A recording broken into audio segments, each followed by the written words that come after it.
Quite a ride there, and happening now. The streets of Little Italy are filled with 1,500 cyclists this morning. 10 News reporter Jeff Lasky is there too from the 7th annual Italian-inspired race that kicked off about 45 minutes ago. Hey, Jeff.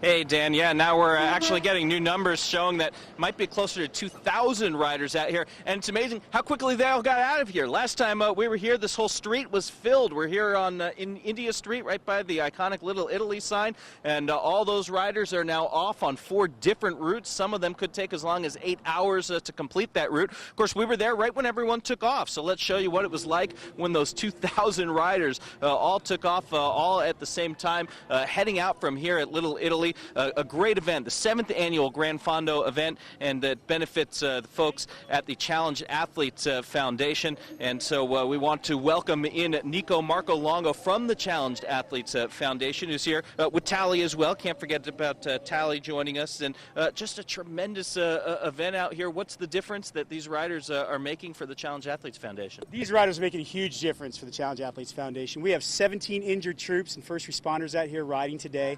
And all these riders today are empowering them through sports. And that's what we do at the Challenge Athletes Foundation.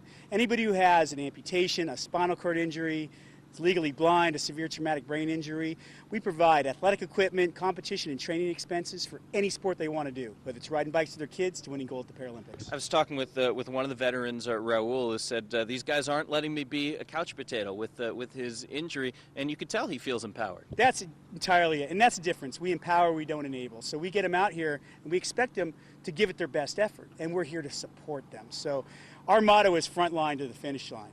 And it's not just about winning the race, but it's about excelling in life. And what we're finding is these troops, when they start doing this activity, they use fewer medications, their relationships improve, and they also go out and they start getting jobs, and you know, they're truly empowered. They're integrated back into society. That's exactly what we want. All right, it all comes together. So those racers are out there on their courses right now. They'll be wrapping up actually over by Seaport Village. Live in Little Italy, Jeff Lasky, 10 News. The Challenge Athletes Foundation is fantastic because it helps those people recover. They've had tragic, traumatic injuries, and they need to compete to get that sense of belonging to something again. Yeah, and it's awesome. We heard from one of them earlier, and they were talking about the weather, Ashley.